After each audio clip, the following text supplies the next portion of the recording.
Sejam muito bem-vindos, estamos começando mais uma edição de Oeste Sem Filtro, programa que vai ao ar de segunda a sexta-feira a partir das 5h45 da tarde. As principais notícias do dia são analisadas pelos nossos comentaristas.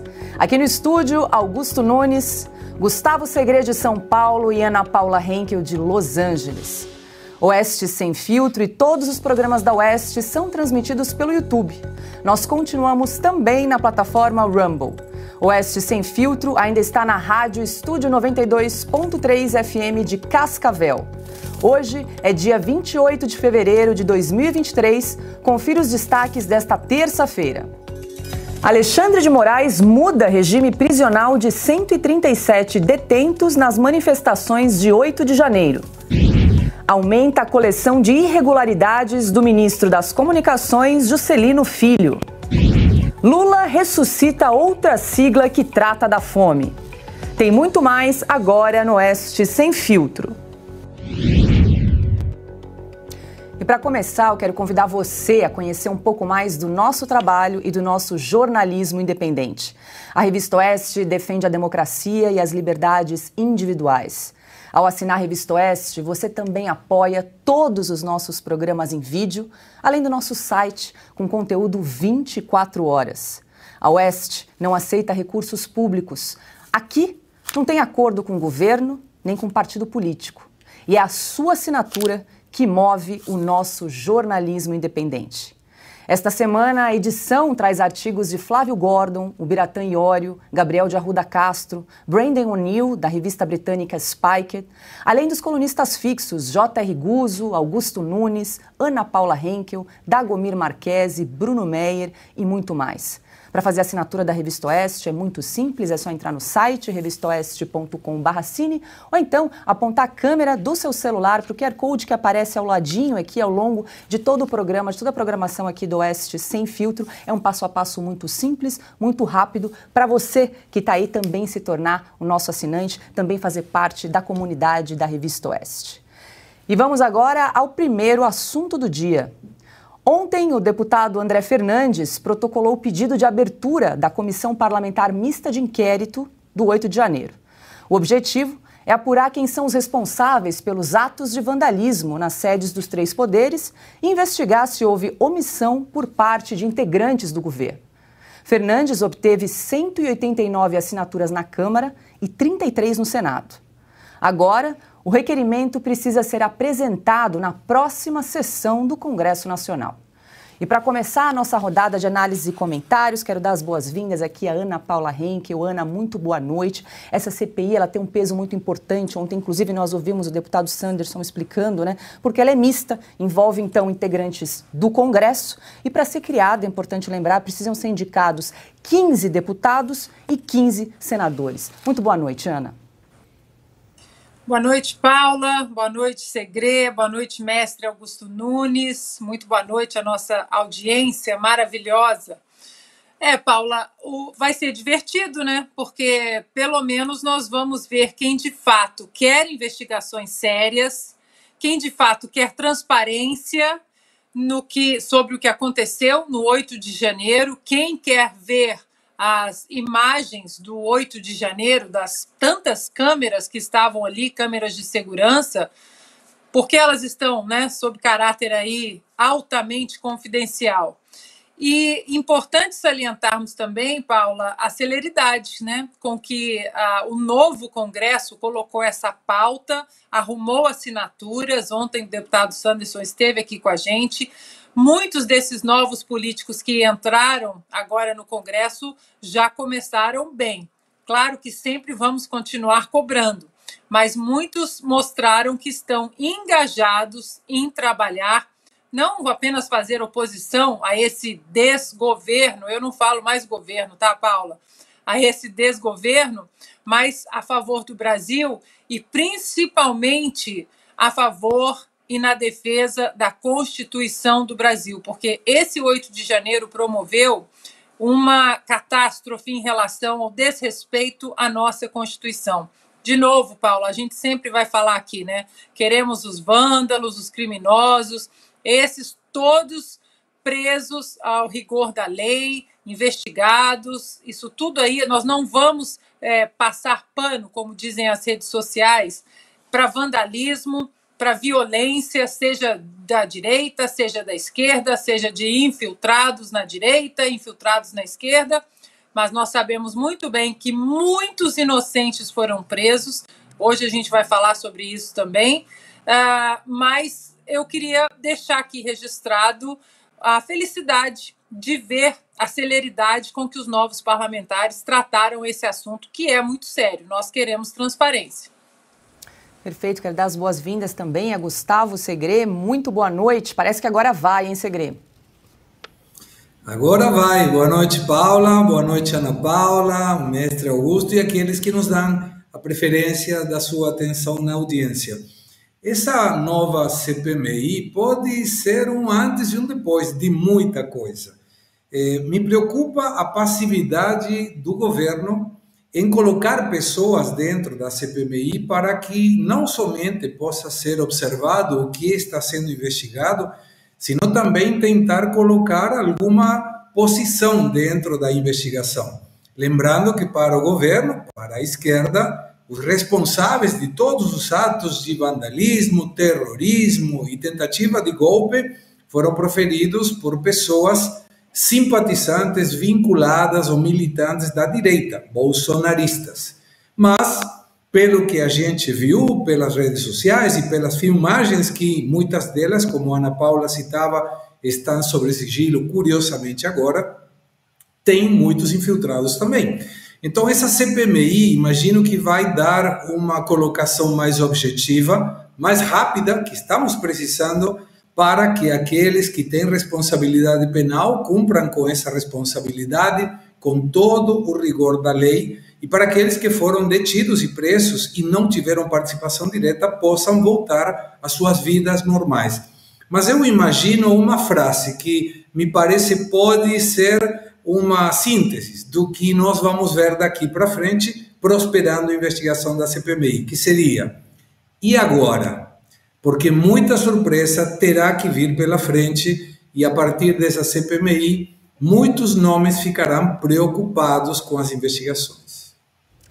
E o pedido de investigação de Fernandes se soma aos requerimentos de CPI no Senado e na Câmara, apresentados pela senadora Soraya Tronic e José Nelto, respectivamente.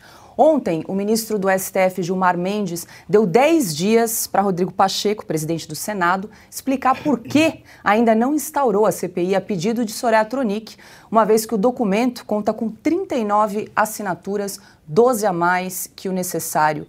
Muito boa noite, Augusto Nunes. Quer dizer que temos 3 CPIs, uma CPI mista, mais 2 pedidos de CPI, um da Câmara e do Senado. Esse pedido da senadora Soraya Tronic já atingiu, passou o número de assinaturas necessárias e ainda não foi instalado, em razão aí, talvez omissão, do presidente do Senado, Rodrigo Pacheco. Boa noite, Paula, nossa chefe, minha querida parceira Ana, meu amigo Segré. Boa noite a você que nos acompanha. Eu acho que essas duas outras CPIs deveriam ser abandonadas, ser descartadas. Se os proponentes, aí, os que propuseram essas CPIs, estiverem de fato interessados no esclarecimento dos fatos, eles próprios tratarão de retirá-las. Por quê? Uma CPI da Câmara tem um peso, uma CPI do Senado tem um peso. Uma CPI do Congresso tem um peso bem maior. Como mostrou, né, a histórica CPI dos Correios, que acabou virando a CPI do Mensalão. O governo, na época, ele não deu maior importância às ameaças do Roberto Jefferson, deputado, que se sentiu traído aí, abandonado pelo governo e disse que ia afundar atirando. O governo não levou a sério e foi o que aconteceu, né? Acabou gerando uma crise que só não resultou na queda do governo Lula por um erro de avaliação do PSDB. Eles acharam que seria melhor arrastar o Lula, a expressão que eles usaram. O Lula, que seria candidato à reeleição, sangrando até outubro de 2006, e o que não aconteceu. Isso aí, a CPI descobriu muita coisa, mas a situação econômica, que era boa no mundo e também no Brasil, acabou salvando o Lula do encurtamento do mandato. Agora, eu estou apostando nessa CPMI a mista. Essa sim tem muita coisa a investigar, porque ela não vai apenas investigar a omissão aliás, ela promete investigar a omissão das autoridades encarregadas de proteger os prédios que foram depredados, que são as sedes dos 3 poderes. Prometeu averiguar a situação dos presos inocentes, né, sobretudo dos inocentes que estão em Brasília, já há quase 2 meses, mas toda a CPI desse tamanho escapa ao controle de qualquer pessoa. Quando foi instaurada a CPI dos Correios, assumiu a presidência um deputado paranaense obscuro e um senador, ele assumiu a relatoria. A presidência foi assumida por um senador do PT. Escapou completamente ao controle deles e se chegou ao pico da crise no momento em que o publicitário Duda Mendonça contou que tinha recebido dinheiro no exterior. Contou tudo. Vão aparecer depoimentos aí muito importantes. E a preocupação do governo é um bom indicador de que pode haver uma crise política saudável para repor as coisas no seu devido lugar e apontar os culpados pelas inúmeras irregularidades e pelos incontáveis crimes que vêm sendo cometidos. Por que o governo não aproveita a chance de apurar os responsáveis pelo que o próprio governo chama de golpe, tentativa de golpe? É a hora. Vamos ver os golpistas, vamos mostrar as imagens dos golpistas. Sigilo, né? Imagens que estão sob sigilo. Que estão sob sigilo. Então, o governo, que deveria ser o maior interessado, é o único que não quer. Mas essa CPMI, aposto na instauração, é fácil, né? Como vimos ontem, né, na entrevista, não é difícil. Agora, não dependemos de assinatura da concordância de Rodrigo Pacheco, etc., e muita coisa vai ser descoberta. Que bom, que bom. Agora, 17h58, a gente vai para a economia, porque o governo restaurou a cobrança de impostos federais sobre combustíveis que havia sido suspensa pelo governo de Jair Bolsonaro. A decisão foi tomada por Lula depois de reuniões ontem e hoje com os ministros de Minas e Energia, Alexandre Silveira, e da Fazenda, Fernando Haddad. A desoneração do PIS/COFINS foi prorrogada pelo atual governo até hoje. Com a volta da cobrança de tributos, a partir de amanhã, a Petrobras anunciou a redução do preço da gasolina em 13 centavos por litro às distribuidoras. O litro passará de R$ 3,31 para R$ 3,18.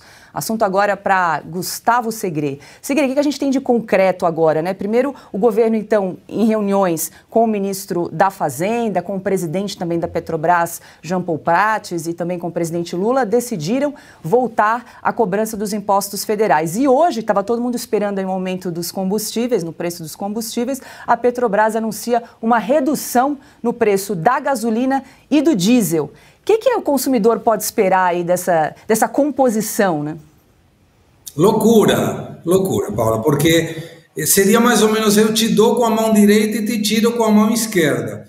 Te coloco mais impostos com uma mão e tento compensar com uma diminuição no preço da Petrobras para distribuidoras, que não será o suficiente para equilibrar as contas. De alguma maneira, da forma indireta da economia, seria como se impostos fossem pagos pela Petrobras, porque ela está diminuindo o preço de venda para compensar uma oneração maior nos impostos. Ontem mesmo, eu fiz um comentário que mostrava que quando você tem que tirar um benefício, faça logo, não faça em parcelas.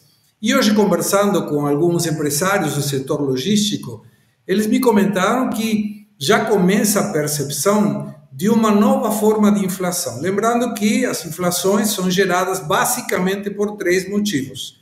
Aumento da demanda, que não acompanha a oferta, então tem muita gente que demanda um produto, não acompanha a oferta, aumenta o preço. Aumento do custo de produção. Os empresários, então, como aumentam os insumos, ele tem que aumentar o preço de venda, logicamente sempre de acordo do mercado. A terceira seria um aumento por motivos de infraestrutura. Caiu uma ponte, teve greves num porto, e questões que são vinculadas não a insumos ou aumento de demanda, mas que impacta no preço ou no custo do produto. E tem essa nova, que é uma inflação muito recorrente na Argentina, que é por expectativa futura. Eu espero que o produto vai aumentar, então me antecipo a esse aumento e aumento o produto. Quando você aumenta a cadeia logística, a partir do aumento do combustível, pode acontecer essa quarta visão. O empresário de logística disse, tá, como eu não sei quando vai aumentar e eu tenho que fixar o meu preço, eu já coloco o aumento agora, pelas dúvidas. E é a pior de todas as inflações, Paula, porque é uma inflação de expectativa que pode não acontecer, mas que o consumidor termina pagando. Então, eu estou totalmente em desacordo com essa nova volta de impostos, simplesmente porque, como comentávamos ontem, isso obedece a um aumento da despesa pública. E como aumenta a despesa pública, alguém tem que pagar a conta. Quem? O contribuinte. Mas, por outro lado, se é para fazer, faça logo, porque senão gera essa questão de expectativa de inflação, que é uma inflação pelas dúvidas. E o ministro da Fazenda, Fernando Haddad, declarou agora há pouco que o reajuste da gasolina deve ser de 34 centavos e do etanol de 2 centavos. E aí, Ana, estamos acompanhando aí essa novela da desoneração, reoneração de combustíveis aí desde o final do ano, essa discussão aí e essa guerra, né, entre a parte política e econômica desse governo. Bom, o chat já está pedindo, então vamos lá, ó. Aqui. Difícil, né? Porque o que nós sentimos, Paula, é que é o governo cara e coroa, né? Joga a moedinha para cima. Se der cara, a gente faz isso. Se der coroa, a gente faz aquilo. Não tem absolutamente nenhum rigor técnico na pasta mais importante que nós temos hoje, uma pasta, aliás, que foi entregue com uma herança bendita pelo ministro Paulo Guedes, e nós não temos absolutamente nenhuma vertente técnica. Vamos lá ver o que vai dar. O Haddad fala uma coisa, o Lula quer outra, aí o Haddad faz, né? Não à toa ele tem um apelido de poste, porque é apenas o que ele significa nesse governo petista, desgoverno, perdão, ele é um poste, porque ele não segue nenhuma regra básica de economia. E isso que o Segre tocou, esse aumento da despesa pública, eles parecem que o brasileiro não vai perceber isso. A máquina também sendo, de uma maneira aumentada à luz do dia, 24 para 37 ministérios, né? Aqueles milhares de penduricalhos aí em secretarias, e eles esperam que o mercado vai se acalmar, o rombo, né? A PEC do rombo, já no ano passado. Então, a sensação é essa, Paula, que é um desgoverno de cara e coroa. Vamos acordar hoje, vamos ver o que estão falando as redes sociais, se estão reclamando, se não estão, e aí a gente vê o que a gente fala. Eles estão há 2 meses no governo e é inacreditável como eles estão batendo cabeça de uma maneira quase infantil. Quase infantil. Isso só mostra que eles não tinham projeto nenhum para o Brasil. Nenhum. O projeto deles era: vamos entrar no poder, voltar à cena do crime e depois a gente vê o que a gente faz. O objetivo era unicamente esse, porque tudo que eles falaram que iam fazer na campanha presidencial, o Lula está fazendo, na questão cultural, na questão do aborto, das escolas, da identidade, da linguagem neutra, tudo isso está acontecendo. Só que não custa lembrarmos que o então candidato Lula foi pressionado por vários setores, por eleitores, pela oposição. Quem será o seu ministro da Economia? Quais são as plataformas econômicas do seu governo? E isso nunca foi respondido. Então, a surpresa quando um Armínio Fraga, um Henrique Meirelles, todos eles agora se acham, né, se encontram aí numa bolha de, nossa, estamos chocados e surpresos, quando eles sabiam muito bem que quem não fala, quem não mostra, não coloca em pratos limpos os projetos, principalmente econômicos para uma nação, a gente tem que, pelo menos, né, ficar com a pulga atrás da orelha. E agora, 2 meses dentro já, né, desse desgoverno, e parece que as coisas vão piorar ainda mais. A carreta furacão está totalmente sem freio. E aí, Augusto? O governo parece perdido aí, né? Olha, eles achavam, os que apoiaram o Lula, eles apoiaram baseados numa fantasia segundo a qual o Lula, por ter governado o Brasil durante 8 anos, saberia o que fazer. Lula não entende nada de economia. E que também saberia indicar o seu ministro da Fazenda. Indicou o Haddad, que também não entende nada de economia. Então não há nem o que criticar. Esses que fizeram o L e agora estão insatisfeitos, eles continuam sem saber o que criticar, porque não existe o ministro da Fazenda e o Lula não fixou nenhum tipo de política econômica. Não há o que criticar, não sabe.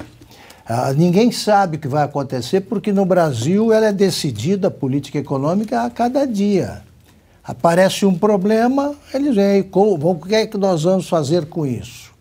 O Lula, que foi eleito segundo essa frente ampla para unificar o país, ele não está conseguindo unificar sequer a seita que sempre teve no Lula o seu único Deus.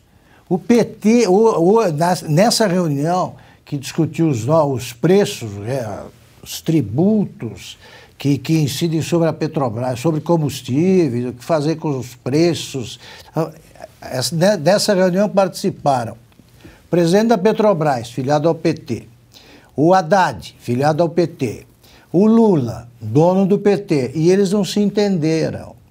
A Gleisi é contra, presidente do PT, Gleisi Hoffmann, é contra a volta dos impostos. E ponto final. Não explica por quê, nada, ela é contra. Também presidente do PT. Resta saber o que pensa a Janja. A Janja é a única agora que tem voz ali no governo neste momento e não se pronunciou. Então é nessa situação em que o Brasil se encontra. Perfeito. E só uma correção, o reajuste da gasolina deve ser de 47 centavos e não de 34 centavos, como a gente disse há pouco. E do etanol será então de 2 centavos. É isso que a gente vai aguardar aí para as cenas dos próximos. Né? Falta dia para calcular. 13 para 7, tá? Quanto é que foi a diferença? Agora, o curioso também é como a imprensa vem se comportando em relação a isso. Né? A mesma imprensa que, olha, criticou o Bolsonaro e o governo dele por cortar impostos, essa imprensa, a mesma imprensa, eu não vou citar nomes aqui não, o pessoal pode achar na internet, mas tem uma economista aí de um canal grande que o ano passado ela colocou o seguinte título num artigo dela: não subir preço dos combustíveis beneficia rico que tem carrão e aumenta a injustiça. Isso no governo do presidente Jair Bolsonaro. Essa semana ela escreveu o seguinte: cobrar imposto da gasolina é o melhor ponto de vista social, fiscal e ambiental. Eu jogo para vocês. Eu só fazer um comentário engraçado, é que eles querem culpar o Bolsonaro. Ainda? Foi o Bolsonaro que acabou com essa tributação. Ué, restabeleça. Se ele errou né, ao mexer com os tributos, então mexer nos tributos, é só restaurar a situação anterior. Não dá para culpar o Bolsonaro. Agora, 18 horas e 10 minutos. Eu não sei se a produção, se nós temos essa chamada que a Ana leu, nós até preparamos aqui, não sei se está pronta, dessa que ela leu a respeito dos impostos. Depois a gente volta, então, no assunto, até porque a gente vai conversar logo mais com a economista Marina Helena para explicar um pouquinho melhor aí essa reoneração dos combustíveis e como isso vai afetar lá na frente, impactar o consumidor final. Agora a gente vai falar sobre justiça. O ministro do STF, Alexandre de Moraes, mudou o regime prisional de 137 detidos nas manifestações de 8 de janeiro. Do fechado, eles passaram para o domiciliar. Moraes autorizou os presos a retornarem para as cidades de origem, mas com medidas restritivas, como o uso de tornozeleira eletrônica e o cancelamento dos passaportes. Os manifestantes liberados ainda estão proibidos de se comunicar entre si, além de impedidos de acessar as redes sociais. Augusto, você que escreveu uma belíssima capa para a Revista Oeste 2 semanas atrás em relação aí aos 900 esquecidos de Brasília, né? Esses 137 presos agora que foram liberados pelo ministro Alexandre de Moraes estão fora da prisão, mas continuam monitorados pela Justiça. E lembrando que outras 800 pessoas permanecem presas em Brasília. Continua a situação absolutamente irregular e ilegal. E gravíssima, por isso e por outras circunstâncias. Primeiro, saíram da cadeia os que nada fizeram. Mas são quantos, Paula? 37 foram liberados. Pois bem, só que continuam usando tornozeleira eletrônica. Por quê? Como é que foi baseada essa decisão? O ministro Alexandre de Moraes não vai explicar nada. Ele liberou da cadeia, que não deixa de ser uma boa notícia, claro. Liberou da cadeia por quê?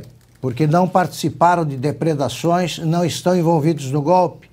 Porque continuam as restrições que são desmoralizantes para quem usa.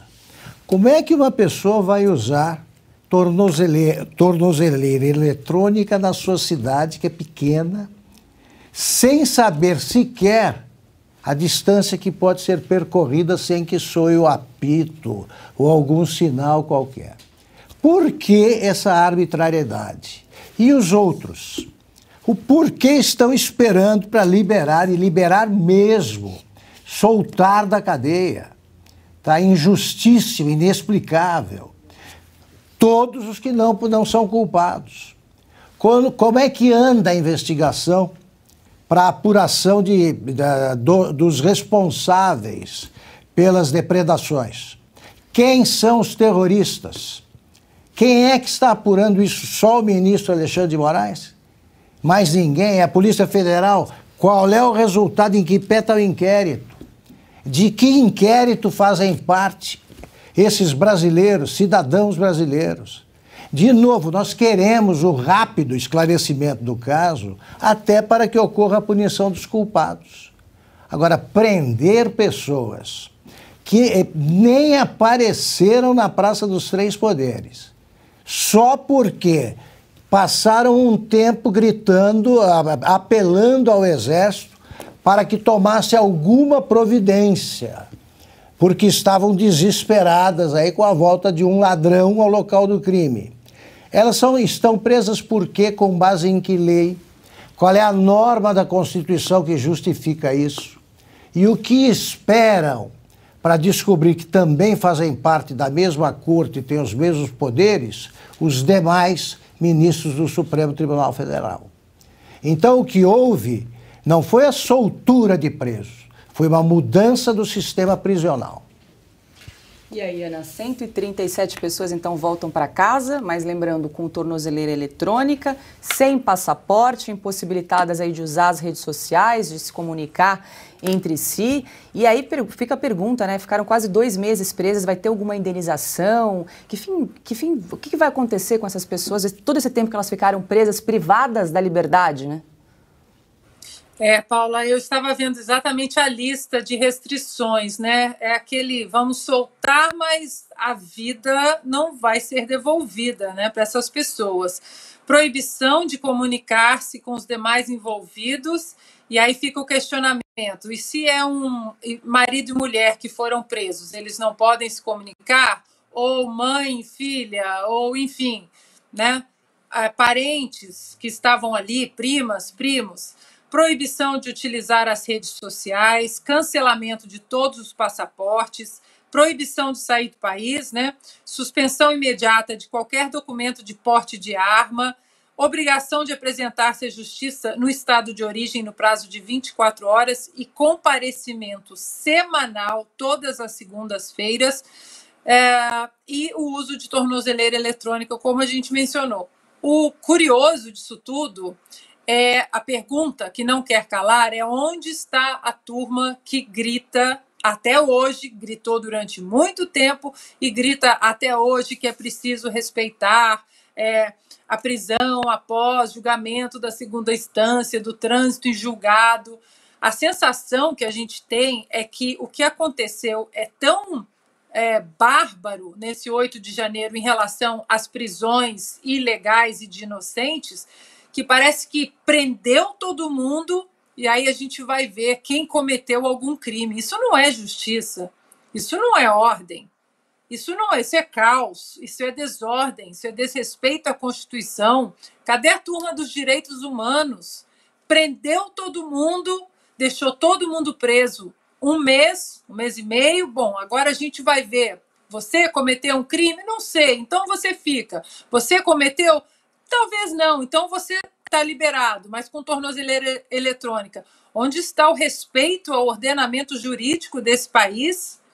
Esse desrespeito ao ordenamento jurídico, ao processo legal, à nossa Constituição, isso afeta o Brasil em muitos processos, em reformas importantes, na nossa identidade social e econômica aqui fora. Qual investidor que vai querer colocar o dinheiro, que vai querer ajudar a colocar dinheiro no Brasil ou abrir mercados de trabalho no Brasil com essa insegurança jurídica, com esse desrespeito às ordens, né, à nossa Constituição, às nossas leis? Tem foro privilegiado? Não tem. Então, por que eles estão na mão do Alexandre de Moraes? E aí, mais uma vez, o silêncio ensurdecedor da imprensa, que não vê essas atrocidades, quer dizer, vê essas atrocidades sendo cometidas, mas que não preservam a sanidade da nossa Constituição. Isso é impressionante, é outro ponto que a gente vai ter que começar a falar sempre aqui, trazer exatamente o que a imprensa fez em 4 anos e que vai fazer agora e que vai fingir que não está acontecendo. E ainda nesse assunto, o Ministério Público do Distrito Federal pretende fiscalizar a prestação de assistência jurídica a centenas de presos em razão dos atos de 8 de janeiro. Segundo os promotores de justiça, grande parte dos detentos não tem advogado ou só teve acompanhamento parcial de um profissional. Os promotores realizaram 15 inspeções nos presídios da capital federal. De acordo com o jornal Folha de São Paulo, o grupo reuniu relatos com, abre aspas, reclamações quanto à deficiência da assistência jurídica periódica, fecha aspas. O Ministério Público pediu esclarecimentos às defensorias públicas da União e do Distrito Federal. A Defensoria da União informou que cerca de 250 prisioneiros estão sendo atendidos e que muitos réus possuem advogados particulares. A Defensoria do Distrito Federal declarou que foram realizadas 5 visitas ao presídio masculino e 3 ao feminino. A entidade alega que, embora não tenha atribuição para defender acusados de crimes federais, está prestando serviços jurídicos devidos. Segre, segundo aí a coluna No Ponto, da Revista Oeste, a Defensoria Pública do Distrito Federal chegou a visitar aí a penitenciária feminina em Brasília e constatou que em uma das alas, que abriga 137 mulheres, há somente 2 vasos sanitários e um chuveiro disponíveis. Volto a tomar como próprias as palavras da Ana Paula. Cadê as organizações de direitos humanos que quando alguém que rouba um celular é preso por ter cometido um delito, logo é solicitada a sua soltura e a verificação de se teve maltrato em cadeias policiais ou regimes prisionais, e agora é como que nada aconteceu. E tem outro agravante que foi mencionado aqui nesse programa, em que não tem um motivo específico para essas pessoas estarem sendo presos por uma determinação do Superior Tribunal Federal, em função de que não tem foro privilegiado, deveria ser na primeira instância, com uma agravante para essas pessoas, que não tem recurso de habeas corpus. Eu estava checando a determinação legal, não conheço, não sou jurista, mas o habeas corpus só permite ser avaliado por alguém de instância superior. E não tem instância superior judicial ao Superior Tribunal Federal. Nesse caso, então, uma pessoa que sente que deveria estar solta não tem a quem apelar para conseguir essa soltura ou verificar se teve algum excesso por parte de quem determinou a sua prisão. Nesse caso, o Superior Tribunal Federal, a máxima autoridade judicial do país. E eu tenho uma teoria, que essas pessoas que estão sendo presas, grande parte delas provavelmente com responsabilidades nulas em termos do que aconteceu e algumas outras com responsabilidades concretas do que aconteceu. Aqui defendemos absolutamente que aquele que contrariou a lei deve pagar por isso, mas aquele que não fez uma contrariedade à lei deve sair da liberdade logo. E a minha teoria defende evitar que tenha novas manifestações. Por quê? Se alguém pensar em ter uma manifestação e lembrar de que teve pessoas que foram enganadas, que entraram num ônibus imaginando que seriam transferidas para voltarem às suas cidades e hoje estão presas, vão pensar duas vezes se vale a pena fazer esse tipo de manifestação. Isso, de alguma maneira, atrai essa teoria da dominação, que se chama teoria da dominação, explicada por Max Weber, em que claramente especifica que quando o poder judicial passa por cima das liberdades das pessoas, o risco é muito alto. E Augusto, segundo fiscalização do Ministério Público, boa parte dos presos em Brasília não tem advogado ou então teve só uma assistência parcial durante a estada nos presídios, uma situação extremamente complicada, devido ao processo legal violado aí em relação a esses presos, né? Aí não aparece nenhum garantista, né? Que apareciam aos montes enquanto estava na cadeia merecidissimamente o presidente Lula. Aí agora não tem nenhuma garantia.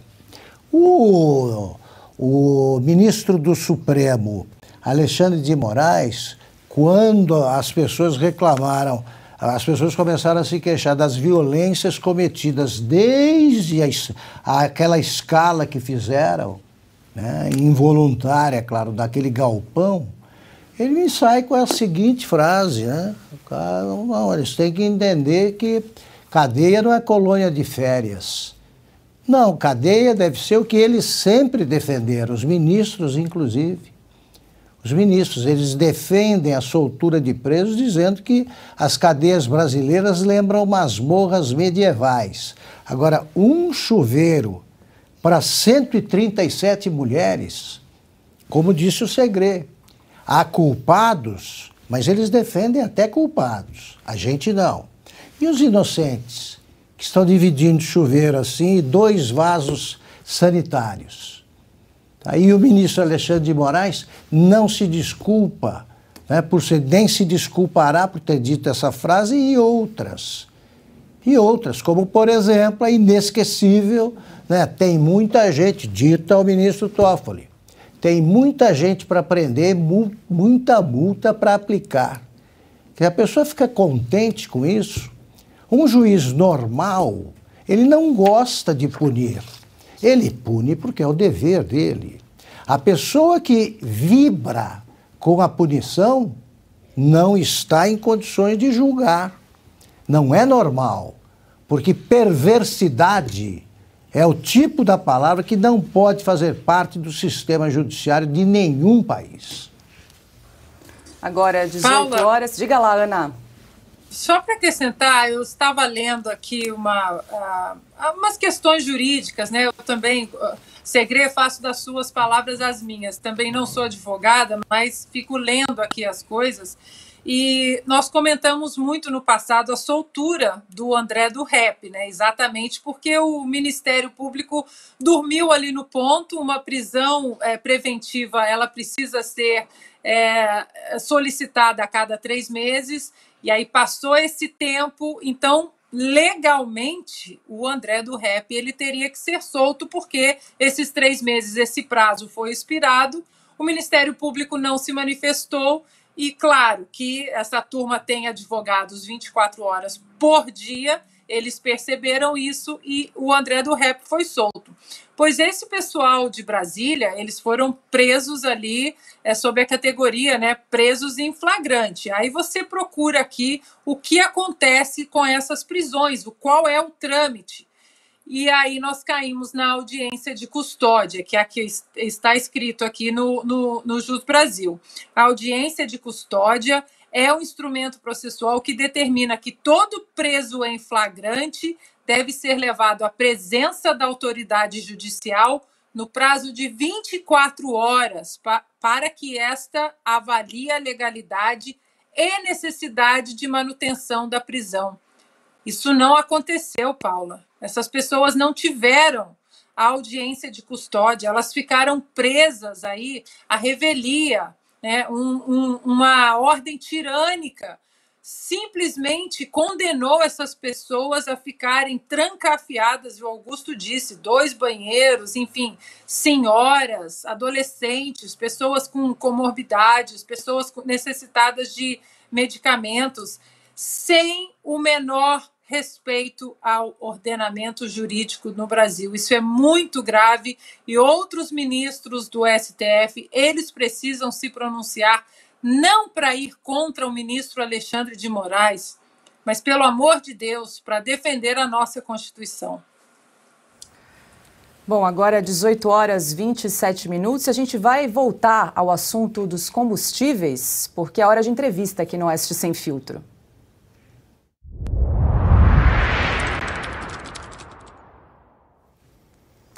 E nós vamos falar sobre a volta dos tributos federais sobre os combustíveis. A entrevistada é a economista Marina Helena. Muito boa noite. Marina Helena, seja muito bem-vinda aqui ao programa Oeste Sem Filtro. Boa noite, Paula. Boa noite a todos. É um prazer estar aqui com vocês. Bom, Marina, a gente já comentou aqui um pouquinho antes do programa, ao longo aqui do programa, das últimas decisões do governo e de imediato que a gente tem de concreto, né? O reajuste da gasolina de 47 centavos, do etanol de 2 centavos. Agora, na prática, né? O que o consumidor, a nossa audiência que está nos acompanhando agora, pode esperar em relação ao preço dos combustíveis daqui para frente? Bom, vai ficar tudo mais caro, né? Foi uma decisão aí de aumentar as alíquotas de impostos que foram baixadas no ano passado e vai ficar mais caro para todo mundo. Me preocupa bastante, Paula, é que o que eu tenho escutado, a gente está devolvendo, quando se teve essa polêmica da questão dos preços dos combustíveis no ano passado, até eu acabei escrevendo, eu ainda estava, né, no Instituto Milênio, eu acabei escrevendo um artigo bem extenso a respeito, analisando o que tinha acontecido no resto do mundo, com todas as experiências, tentando, enfim, controlar de alguma maneira os preços dos combustíveis. Eu acho que a mensagem mais importante aqui é que combustíveis são um preço, que é uma commodity que a gente chama, né? Ou seja, é um produto que é negociado no mundo inteiro. Então, ele tem seu preço negociado em dólar, então ele acaba que ele tem um componente muito forte de quanto ele custa no mercado internacional e da nossa moeda. Acho que esse é um ponto. Fora isso, a gente tem tributos. Então, basicamente, o preço do combustível, parte dele é determinada pelo cenário internacional, muito mais do que pelo cenário doméstico. Da nossa parte, o câmbio acaba afetando e a nossa tributação. Então, é como se fosse um preço determinado pelo cenário internacional e pelo nosso governo, né? Via tributos ou via decisões de política econômica que acabam afetando a nossa taxa de câmbio, né? Então, e essa decisão, então, de elevar os tributos, né, uma decisão de governo, vai acabar fazendo com que todo mundo pague mais caro. Feito. Quem pergunta agora é Gustavo Segre. Boa tarde, Marina. A dúvida é não somente esse incremento de 47 centavos, sino que o cálculo proporcional, estamos falando de aproximadamente entre uns 6% e uns 7% sobre o valor do custo atual. Isso claramente, pelas apreciações normais, vai impactar no custo da cadeia logística, também impactará no custo de muitos produtos logística para chegar no consumidor. De que maneira o governo poderia ter trabalhado para não aumentar de forma tão expressiva 6 ou 7%? Isso que não será o último dos aumentos dos combustíveis, em lugar de fazer essa oneração novamente. Bom, quando a gente olha os preços dos combustíveis no Brasil comparados, assim, de maneira geral ao resto do mundo, a gente não fica tão longe, tá, do geral. De fato, o que acontece é que a gente tem, de certa maneira, uma carga tributária alta, né? Mas isso aí é principalmente quando a gente compara com países emergentes, que são países em que a população tem uma renda menor. Então, o que acontece? A gente tem impostos mais caros, isso não, infelizmente, não é só do combustível, né? A gente tem impostos mais altos em tudo nesse país, né? Isso acaba sendo a consequência dos nossos gastos públicos, que são muito altos. Então, assim, o que o governo poderia fazer? O que ele sempre pode fazer, que é diminuir seus gastos, ainda mais no nosso país, que a gente acaba tendo gastos que a gente sabe que são muito ineficientes, né? E um sistema tributário que é tão difícil, tão oneroso e que causa vários problemas de produtividade. Isso que você falou é verdade. Quando a gente fala dos combustíveis, a gente não está falando só da questão do transporte de passageiros, né? A gente está falando do transporte de cargas. Isso aí acaba afetando a cadeia como um todo. Eu acho que o que eles tentaram fazer para amenizar isso, de alguma forma, foi fazer com que o aumento fosse muito maior na gasolina do que no diesel, né? Para exatamente tentar evitar um pouco esses efeitos adversos que poderia ter na cadeia produtiva como um todo. Mas o que de concreto poderia ter sido feito para a gente não precisar voltar a elevar impostos? Cortar gastos, é sempre assim, e isso vale para tudo. Mas não é isso que a gente está vendo, né? A gente viu aí no pacote já anunciado no início desse governo uma série de outros gastos, então agora vai ter algum tipo de elevação de carga tributária, sim, para poder compensar isso, e começou agora com o aumento nos impostos sobre o combustível. Nós estamos conversando ao vivo com a economista Marina Helena. Quem pergunta agora é Ana Paula Henkel. Boa noite, Marina. Obrigada pela entrevista. Bom, eu queria tentar comparar. Eu sei que são mercados diferentes, o mercado no Brasil com a Petrobras, com o americano aqui, onde a concorrência é absolutamente aberta, e mesmo com o aumento do combustível, do barril de petróleo, como você muito bem explicou, uma commodity, aqui nos Estados Unidos a gente ainda vê competição, né? Mesmo o preço aumentando, as empresas aqui dentro, elas querem ganhar o consumidor, e aí existe a guerra de preços. O ano passado, acho que eu diria até nos 4 anos do governo do presidente Bolsonaro, entrou no debate público de uma maneira muito interessante a privatização da Petrobras. E muita gente continua falando que isso seria danoso para o país. Gostaria que você explicasse para a nossa audiência sobre uma possível privatização da Petrobras, se nós devemos continuar, né, com esse assunto aí no debate público e por que isso seria bom ou ruim. Bom, Ana, muito boa a sua pergunta. Em primeiro lugar, infelizmente, eu acho que a gente não vai continuar com isso no debate público, porque toda a sinalização do governo atual é contra as privatizações de forma geral, né? Eles estão até falando em rever algumas privatizações que foram feitas, inclusive de empresas, né, que eram subsidiárias da própria Petrobras. Então, eu estou vendo que a discussão está indo exatamente no caminho oposto a esse Infelizmente. Você citou o mercado americano e você tem toda a razão. Quando a gente fala de Estados Unidos, talvez a gente esteja falando de um dos combustíveis mais baratos, exatamente porque a carga tributária é pequena e porque você tem um mercado com bastante competição. Então, tudo isso acaba favorecendo o consumidor, né? Que é o contrário aqui do mercado brasileiro.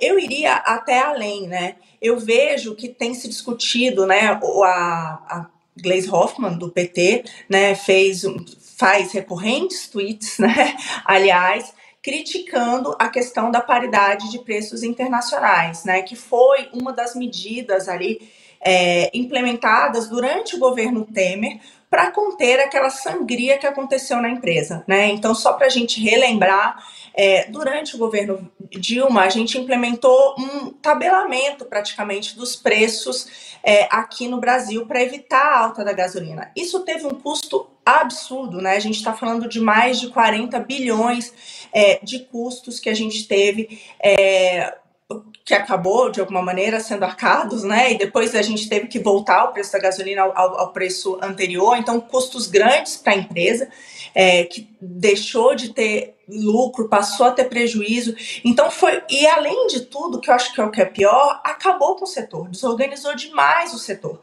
de energia. Porque o preço é um componente muito importante, é isso que você está falando. Aí nos Estados Unidos tem uma competição. Então, se alguém aumenta o preço em demasia, outros vêm e competem nesse mercado. A mesma coisa acontece quando você abaixa um preço da maneira como que foi feita, vários importadores, vários outros, outros agentes que existiam no mercado saíram desse mercado. Né? Então, foi um momento muito ruim para o setor inteiro, não foi só isso na Petrobras, eles fizeram mesmo na Eletrobras e em outras empresas. Então, a lógica ali está muito errada e se mostra, né? Isso é a literatura internacional, que talvez a pior intervenção que você possa fazer para controlar preços é essa intervenção direta, né? Via empresas estatais, porque tem um custo muito elevado e acaba desorganizando o setor, porque o preço é um sinal importante, faz com que você aumente a oferta, diminua a demanda, né? Então, você não pode fazer esse tipo de tabelamento como já aconteceu no passado. Isso teve, de fato, um custo muito alto. E não só isso, né? Tem umas outras coisas que eu acho que é bem relevante. Tem se falado muito na questão de refinarias, isso é um ponto importante, porque hoje em dia a gente importa muito dos combustíveis que são consumidos aqui. Então é mais difícil fazer isso se esse produto, de fato, a gente tem produtos importados, né?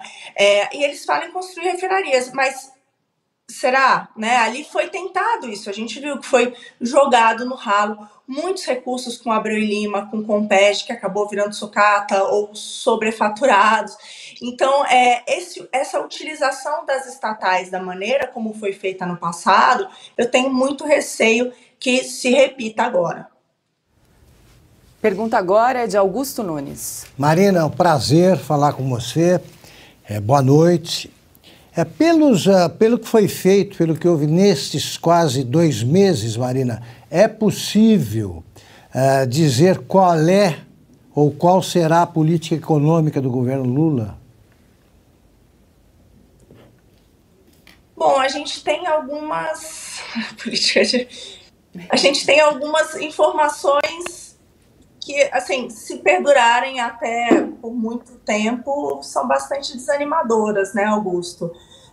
Eu vejo que quando a gente tem sinais muito fortes aí de aumentos de gastos, que na nossa trajetória no Brasil, eu acho que está por trás aí de muitos dos nossos problemas, né? Não é à toa que a gente não cresce há 4 décadas, né? Tem muito a ver com esse aumento de gastos ineficientes. Eles falam, talvez a única coisa até agora que tenha, difícil dizer que vai acabar que tem um risco positivo, mas que poderia ser bom, é de fato uma reforma tributária, mas eu tenho muito receio, porque a gente sabe o que é a reforma tributária quando você fala em aumento de gastos, ela termina em aumento de impostos, né? Então, a simplificação do nosso sistema tributário é urgente, né? Não é de agora, há décadas isso é discutido. E por que nunca foi implementado? Porque não é simples, porque alguém vai ter que perder com isso, né? E o meu receio é que ela seja feita de maneira a aumentar o imposto para todo mundo. O que isso significa? Significa que a gente vai pagar mais caro para tudo, como sempre aconteceu, né? Então, eu tenho esse receio, assim, se a gente insistir nessa agenda de aumento de gastos, a gente já viu esse filme no passado, né? Ele acaba se traduzindo em quê? Primeiro que, se fossem gastos ainda eficientes, que não é isso que a gente vê, né? A gente não dá o básico, né? A nossa segurança, né, também dos países mais violentos do mundo, saúde também, deixa muito a desejar, educação nem se fala, a gente continua lanterninha em todos os testes ao redor do mundo, a gente tem um analfabetismo funcional imenso no país, então assim, a gente não consegue prover o básico, com quase 40% do PIB, é isso hoje que o nosso governo gasta, e isso torna tudo muito mais caro. Então, eu vejo que do jeito que a coisa, assim, os anúncios que têm sido feitos, inclusive esse, né, do aumento dos impostos agora sobre o combustível e outros, a gente corre esse risco de ter que pagar mais caro em tudo. Acho que é isso. Segre, tem mais alguma pergunta para Marina Helena? Sim, simplesmente gostaria de uma análise em relação a um dos indicadores. Tem dois indicadores que medem como os investidores observam o curso do governo. Um deles é a bolsa e outro deles é o dólar. Quando eu fiz agora o cálculo do aumento do dólar no mês de fevereiro, que termina hoje, o aumento é 4,2%, 4,1%, 4,2%. Considerando uma inflação que não deve chegar a 1%, é um absurdo de crescimento e o Ibovespa caindo no sentido oposto ao aumento do dólar. O governo não deveria prestar atenção a esses dois indicadores, dizendo, gente, eu não sei se a gente, nós, imaginando o governo, nós governo, se nós estamos fazendo a coisa certa, mas os dois indicadores mais importantes estão mostrando que o público investidor está pensando que não estamos fazendo a coisa certa. Qual seria a tua análise nesse sentido sobre o Ibovespa e sobre o dólar? Eu queria acrescentar um terceiro, né, que é a taxa de juros, que talvez seja o mais importante. Hoje, quando a gente olha as taxas de juros de longo prazo, que são as que mais falam da questão fiscal no Brasil, ou seja, da nossa capacidade de solvência, né, elas estão muito, assim, em níveis recordes, né, mais altos, né, então isso mostra que você está cobrando muito caro para emprestar, né, para o governo brasileiro. E é isso, as pessoas preferem, esses investidores estão tirando os seus recursos daqui, que é o que a gente está vendo no movimento do dólar. Não só não estão trazendo, quanto os investidores aqui estão tirando, que é o que a gente está vendo no dólar. A mesma coisa acontece na Bolsa, começa a ficar muito arriscado qualquer aposta em ativos brasileiros, inclusive em ativos como esse. Então, também é penalizada. E eu vejo que tem outras questões. Quando essa alta de juros, esse tema é bastante importante, que vem dessa ideia de que o governo vai gastar mais, não vai conseguir fechar suas contas, que a gente vai aumentar o nosso nível de endividamento, então que com isso o risco de emprestar, que é mais alto, acaba interferindo em toda a atividade econômica, que é o que tem ocorrido. Então, para as empresas, qualquer custo delas de captar fica muito alto, né? Outra coisa, faz muito mais sentido para as pessoas em geral, às vezes, comprar um título público do que, às vezes, investir. Então, isso acaba tendo desenvolvimentos muito importantes na atividade.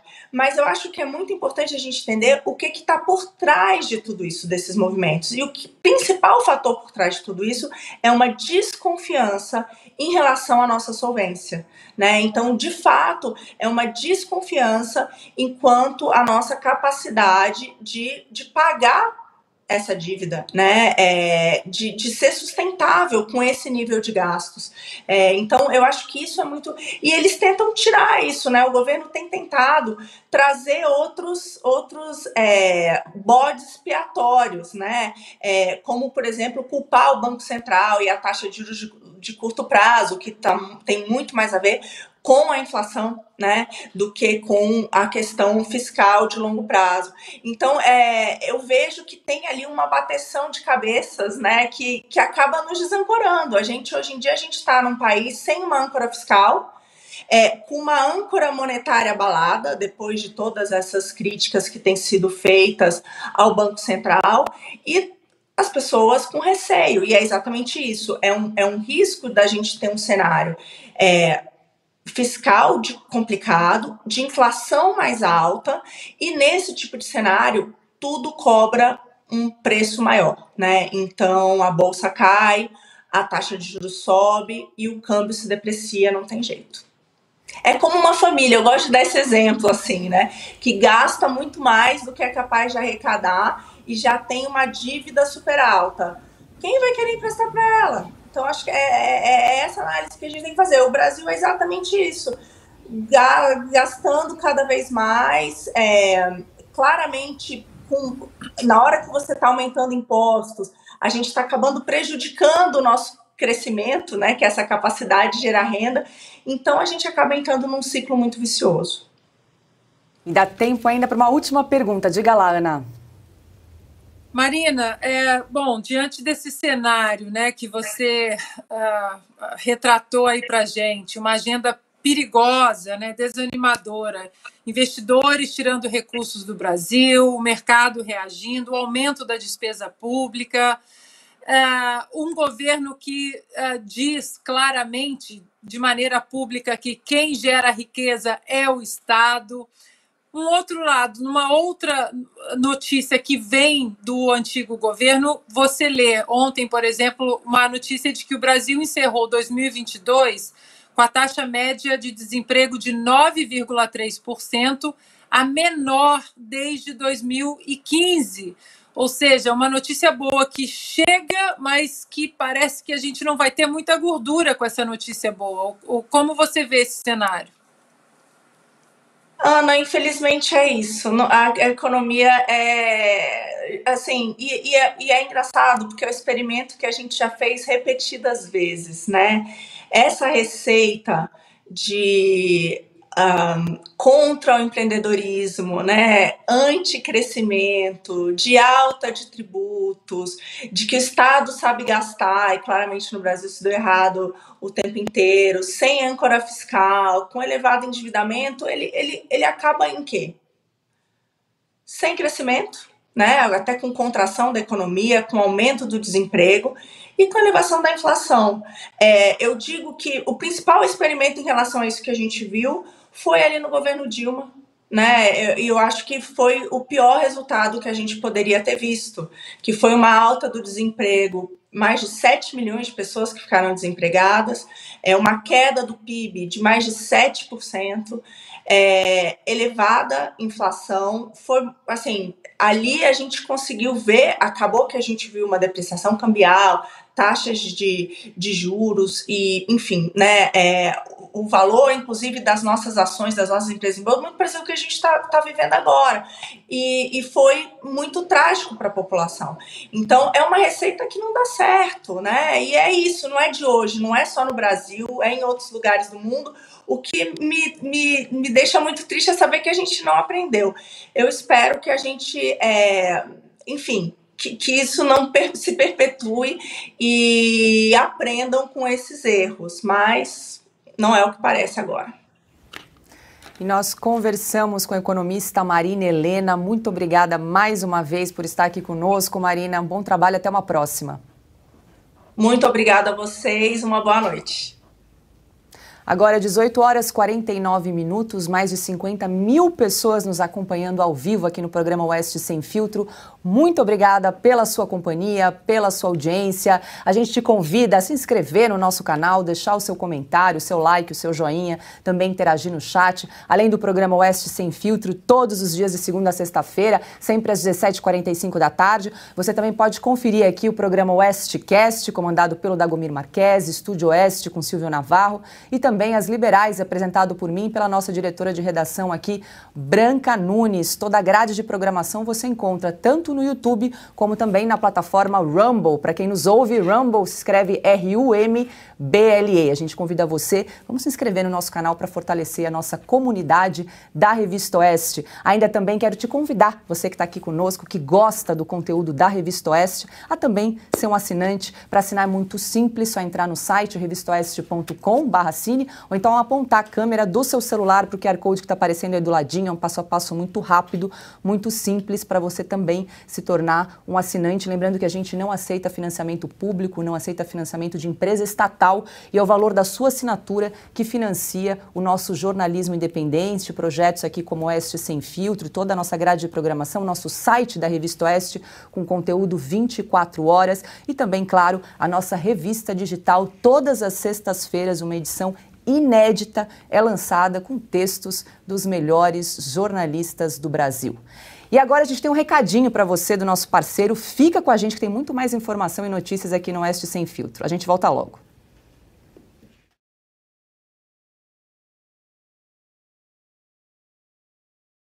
Um produto 100% natural, o Ora Pronobis, vai equilibrar sua saúde fazendo uma limpeza no organismo e melhorando a circulação sanguínea, prevenindo doenças cardíacas como infarto e AVC. E também é rico em proteínas e fibras, importantíssimo para quem tem problemas como anemia, diabetes, pressão alta e colesterol. O Ora Pronobis também é um poderosíssimo anti-inflamatório natural para você que sofre com as dores do dia a dia, dor nas pernas, no joelho, na coluna, você que tem artrite, artrose, ele auxilia na regeneração da cartilagem e massa óssea, evitando aquele atrito de osso com osso. Não perca a oportunidade de ter na sua casa o Ora Pronobis da Lírios Suplementos. Ligue agora no 0800 787 7070. Vamos dar uma olhadinha nesse vídeo?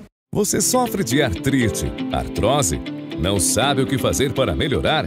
A Lírios Suplementos traz para você o Ora Pronobis, um produto 100% natural com alto poder anti-inflamatório e antioxidante. Auxilia no controle de colesterol e diabetes, fibromialgia e regulamento do intestino.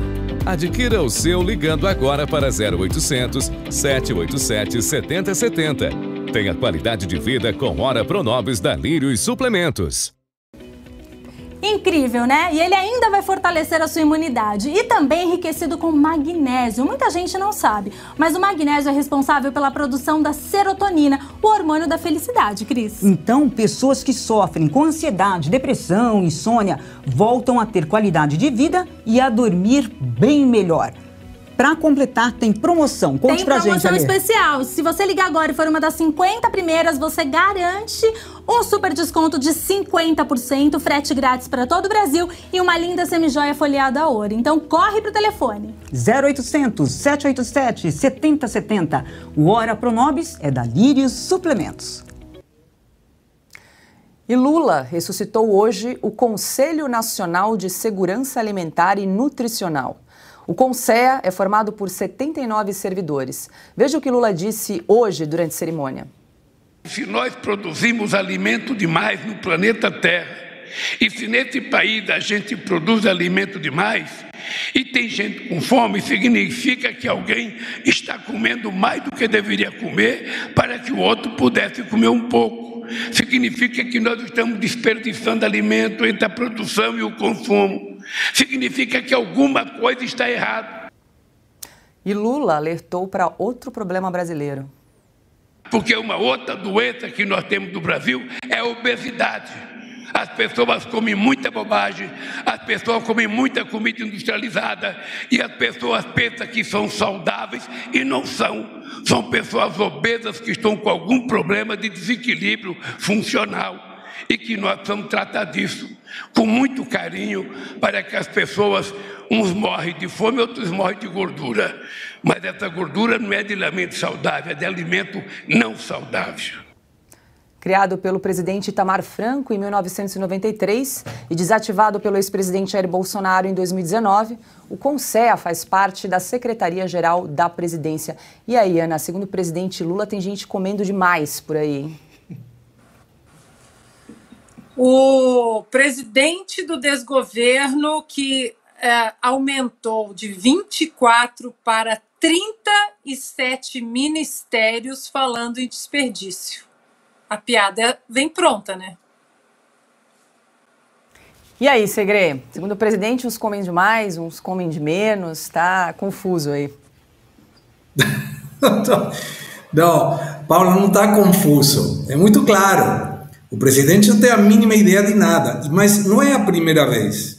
Eu lembro em 2002, outubro de 2002, quando Lula, tudo indicava, ia ser o próximo presidente do Brasil. Ele fez duas afirmações muito estranhas, que têm muito vínculo com esse agora, ou seja, não mudou na sua incoerência. A primeira era: se o Brasil produz tanto alimento, não pode ter pessoas com fome. Repetindo a mesma coisa 21 anos depois. E a outra questão era: como podemos pensar em exportar alimentos quando tem brasileiros que têm fome? Que não tem nada a ver uma relação com a outra. Mas não tem pessoas passando fome porque tem outras que comem muito. O fato de ser gordo e ser obeso tem uma questão que pode ser hormonal ou pode ser por uma má alimentação. Você sabe que os grandes governos socialistas de esquerda populista, eles ajudam com cestas básicas contendo duas coisas. Coisas à base de farinha e coisas à base de açúcar. Então as pessoas são gordas, obesas, mais felizes pela sensação que açúcar dá no organismo. Isto foi dito por nutricionistas renomados no mundo todo. Então, quando alguém imagina que tem gente que come muito, está fazendo uma afirmação totalmente errada. E vou colocar em termos econômicos muito simples de entender. Imaginemos que alguma pessoa ganha um salário qualquer e por isso ele come determinado produto. Se ele tiver um aumento de 100% no seu salário, isso não significa que ele vai comer o dobro do que está comendo. Nem em quantidade, tantas vezes por dia, nem em quantidade de consumo, por essas vezes que ele se alimente. Então não tem relação nenhuma. O que precisa ter é geração de emprego para que as pessoas que estão passando fome possam trabalhar, gerar a sua própria alimentação com esforço pessoal, sem ajuda do governo, e dessa forma evitaremos que as pessoas que hoje têm alguma necessidade possam ter necessidade no futuro, sem assistencialismo barato do governo e sem penalizar aquele que produz e que possa comer o que ele quiser comer porque ele tem condições de pagar. Não é o governo regulando as questões alimentícias que vai evitar a fome. E aí, Augusto, a gente já conversou bastante aqui ao longo das últimas semanas em relação às contradições e da manipulação dos números dos famintos no Brasil, né? 33 milhões, 120 milhões, e hoje, então, o Lula resolve recriar o CONSE, o Conselho da Fome. E diz por quê, né? Que tem brasileiro comendo demais. Comendo demais, então tem os que estão comendo de menos, né? Nesse caso, ele deveria demitir imediatamente o Flávio Dino. Mas é evidente, na próxima reunião do Ministério, ou ele aparece com um corpinho ali de toureiro andaluz, ou ele tem que ser demitido. Tá? Ele devia dizer isso também, com todo o respeito, para Dilma. Ela não está exatamente no peso, né? Sem nenhuma deselegância, aí com mulheres e tal. O nosso ministro ali está até magro. E outra coisa, ele esqueceu, ele fala muito em comício, ele esqueceu de dizer isso em casa, porque o Lulinha também é responsável aí pela fome de uns 4 ou 5, pela silhueta que ele anda apresentando. E agora, 18 horas e 58 minutos, a gente segue com mais informações e notícias aqui no programa Oeste Sem Filtro. O Partido Novo decide nesta noite se usará a verba dos fundos partidário e eleitoral. A sigla sempre foi contra utilizar esse dinheiro. O presidente do Novo, Eduardo Ribeiro, resolveu debater o assunto depois do resultado das eleições. A bancada na Câmara encolheu de 8 para apenas 3 deputados federais. E aí, Ana, essa decisão deve acontecer ainda hoje, né? Se o partido vai ou não usar recursos dos fundos eleitoral e partidário. Sempre foi um dos princípios do Partido Novo não utilizar, né? Mas o que está acontecendo é que está uma competição desleal aí com outros partidos que fazem uso de bilhões de reais, né, de financiamento público. Claro, pode ser imoral e é imoral esse fundo partidário, esse fundo eleitoral, mas ilegal, infelizmente, não é. E isso esperamos que um dia mude, mas nós sabemos muito bem como funciona ali o Congresso, como eles vão se proteger e essa medida não vai cair tão cedo. Então, já que não é ilegal, eu acho que o Novo poderia, por exemplo, discutir convenções usando esse dinheiro, que não é ilegal, convenções para fazer, como o CIPEC faz aqui nos Estados Unidos, né? Think tankers e colocar as ideias liberais de uma maneira mais ampla no Brasil para jovens, fazer encontros, fóruns. Eu não sei se existe regras, Paula, Segré e o mestre Augusto podem me ajudar, para você usar esse dinheiro. Você tem que usar esse dinheiro assim. Eu realmente não sei.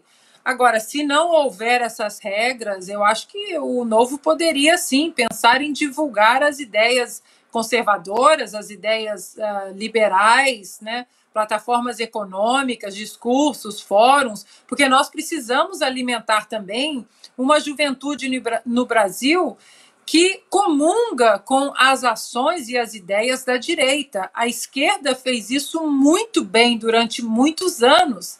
Está ali, né, enraizada nas escolas, no meio acadêmico, na imprensa, na nas universidades. E nós precisamos começar a alimentar a juventude que, nos últimos 4 anos, despertou politicamente no Brasil, começou a consumir, né, Olavo de Carvalho e Thomas Sowell e tantos outros pensadores aí do liberalismo econômico no mundo, por exemplo. Nós temos que começar a fazer exatamente o que a esquerda fez durante décadas passadas, né? Então, se for possível usar, né, esse fundo partidário, esse fundo eleitoral para essa finalidade, eu apoiaria. O dinheiro, né, o fundo não é ilegal, então que seja usado de uma maneira que podemos colher frutos ali na frente. Augusto, quero te ouvir a esse respeito, mas antes vou adicionar aí mais uma informação no assunto, porque João Amoedo, um dos fundadores do Partido Novo e que se desligou da sigla, escreveu no Twitter a seguinte mensagem: a utilização de recursos oriundos de fundos partidários é proibida pelo Estatuto do Novo. Somente após a alteração do Estatuto e aprovação pelos órgãos públicos seria possível o uso. Para ter acesso imediato ao dinheiro público, facilitar a aprovação e evitar a impugnação por filiados, o Diretório Nacional burla a lei. Fica o alerta para filiados e justiça eleitoral. O fato é que a bancada do Novo encolheu muito nos últimos anos, são só 3 deputados, um senador agora, Eduardo Girão, que migrou do Podemos para o Novo, um governador, Romeu Zema, de Minas Gerais, e, salvo engano, um único prefeito no país, que é de Joinville, Santa Catarina. Bom, se não tivesse nenhum outro motivo para apoiar essa mudança, e eu tenho, bastaria a manifestação do João Amoedo. O João Amoedo, nada poderia ser mais danoso ao Partido Novo do que apoiar, como fez o João Amoedo, o candidato Lula. Quem apoia o candidato Lula não pode falar em lei, nenhuma, não tem autoridade para isso. Agora, não há nada de ilegal no que deve, a meu ver, fazer o Partido Novo. Primeiro, essas demonstrações aí de apego à ética, à moralidade, não elege ninguém. A gente diz, bom, então é só o objetivo eleitoral que deve prevalecer? Não, mas é uma constatação que se deve fazer. E os partidos que gastam a beça, como o PT, também não deixam de eleger ninguém porque gastaram. O brasileiro precisa saber primeiro que esse dinheiro é dele. E isso aí precisa ser discutido. O Novo não precisa abrir mão de nenhum princípio moral para abandonar essa ideia que me parece apenas ingênua. Olha, eu não gasto. Primeiro, quem criou o fundo eleitoral, o fundo partidário, quem criou foi o Supremo Tribunal Federal. O Supremo Tribunal Federal, em vez de punir os doadores tipo Odebrecht, os empreiteiros do PT, os que ajudaram o PT a se meter nessas patifarias, em vez de punir esse tipo de doação e regulamentá-las, o que é que fez o Supremo? Proibiu. Proibiu e criou 2 fundos eleitorais com o nosso dinheiro. A Ana perguntava o que pode ser feito. Ana, com o fundo partidário, pode perfeitamente você usar o dinheiro para esse tipo de discussão, de debate. E o Novo, é importante frisar, não pretende abandonar a briga contra a existência do fundo eleitoral e do fundo partidário. Eles vão apresentar projeto de lei para acabar com isso o tempo todo e usar essas reuniões para explicar, né, de onde vem esse dinheiro, é nosso, e para acabar com isso. E por que eles estão usando o dinheiro do fundo eleitoral? Para que não se crie mais uma desvantagem para o partido. Ele já tem um horário menor. Para você montar um partido no Brasil é complicadíssimo. Eles estão ainda em trabalhos de parto e não usam o dinheiro, fica muito complicado. Já o dono de qualquer partido que não tem programa nenhum, ao contrário do Novo, esses pegam o dinheiro, compram deputados e pronto. Dominam as comissões, dominam bancadas no Congresso, etc, etc.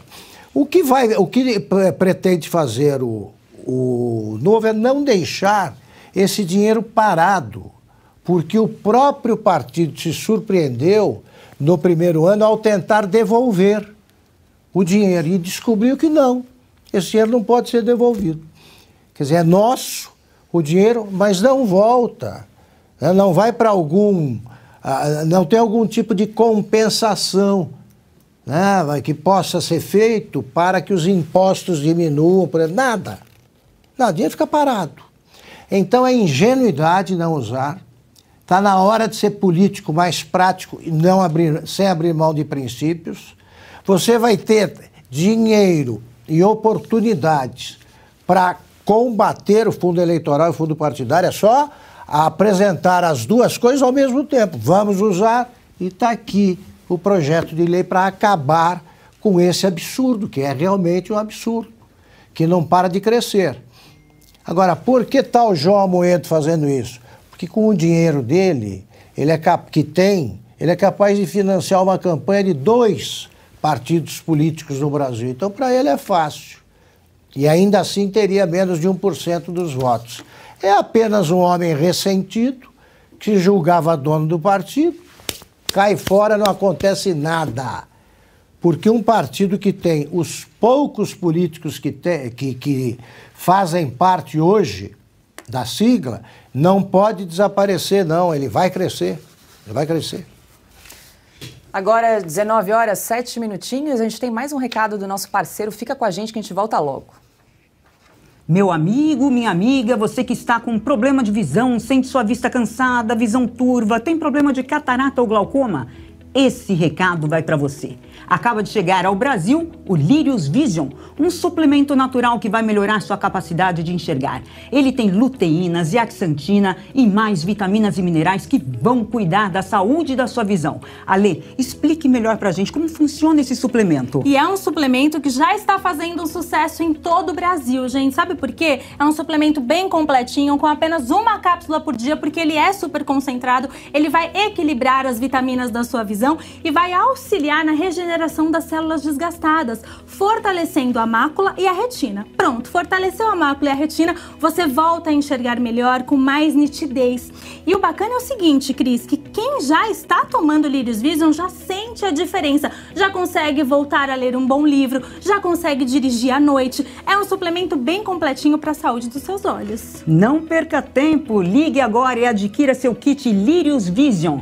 Ligue para 0800 787-7070. 0800-787-7070. Corre pro telefone. Não sofra mais com problemas de visão e trocas constantes de óculos.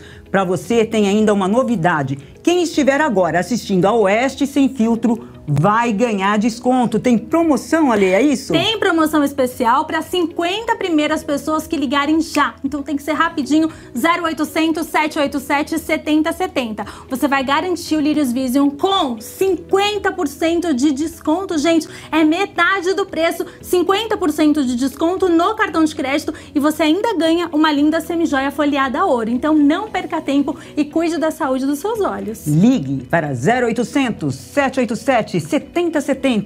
0800-787-7070. Lírios Vision, você enxergando bem. Segre, queria voltar ao assunto aí da discussão do Partido Novo a respeito do uso de fundos partidário eleitoral. Queria te ouvir a respeito. Você acha válida essa discussão?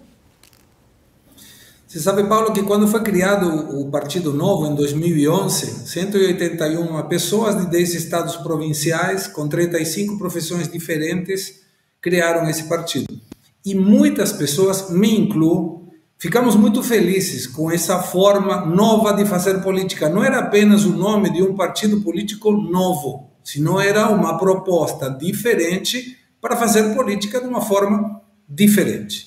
E isso pegou tanto que não faz mais de 2 ou 3 anos na Argentina existia a intenção de copiar o modelo do Partido Novo. Como o nome já estava registrado, foi colocado como Partido Unidos e depois virou Republicanos Unidos, mas era o mesmo molde, era meritocracia, era aporte de dinheiro dos próprios participantes sem pegar dinheiro público, e aí surgiu inclusive a possibilidade do Romeu de Zema ser o governador, muito bom por sinal, de Minas Gerais. Essa colocação, e reafirmo o que mencionava Augusto, você não pode fazer política sem dinheiro. Você precisa de estrutura, precisa fiscais para evitar fraudes e precisa recursos. Mas existe uma possibilidade de o Partido Novo voltar a ser o que era a proposta inicial, que era uma forma nova de fazer política.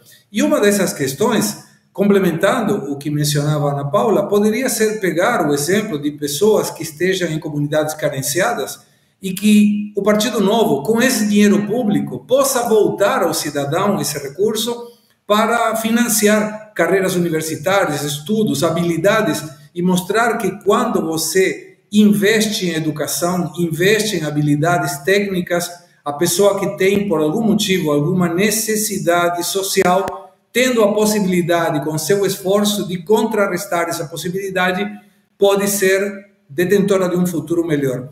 E me parece que poderia ser uma boa forma de utilizar um recurso que no início não era aceito pelos fundadores para devolver à sociedade de uma maneira de demonstrar que a política pode ser a opção de um futuro melhor sem um assistencialismo barato.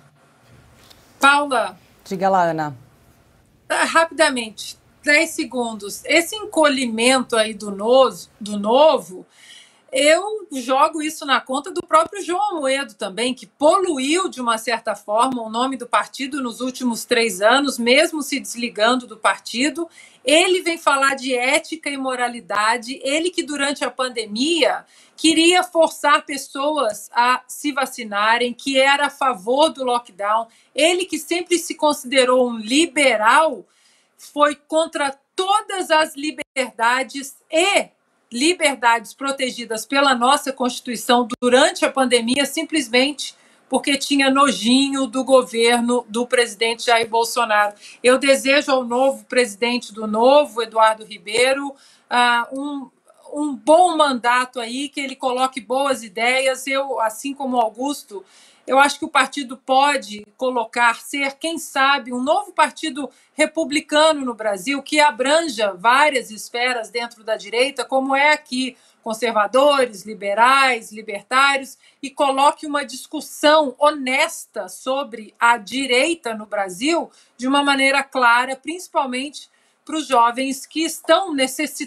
precisando ouvir o outro lado, já que foram doutrinados no Brasil durante muitos anos pela extrema-esquerda. Perfeito, vamos girar os assuntos aqui no Oeste Sem Filtro, porque o Conselho Nacional de Justiça, o CNJ, decidiu hoje afastar do cargo o juiz Marcelo Bretas, responsável pela Operação Lava Jato no Rio de Janeiro, por supostas irregularidades na condução dos processos. Os conselheiros do CNJ analisaram 3 reclamações contra Bretas. 2 delas como origem de delações premiadas de advogados que relataram supostas negociações irregulares do juiz na condução dos processos.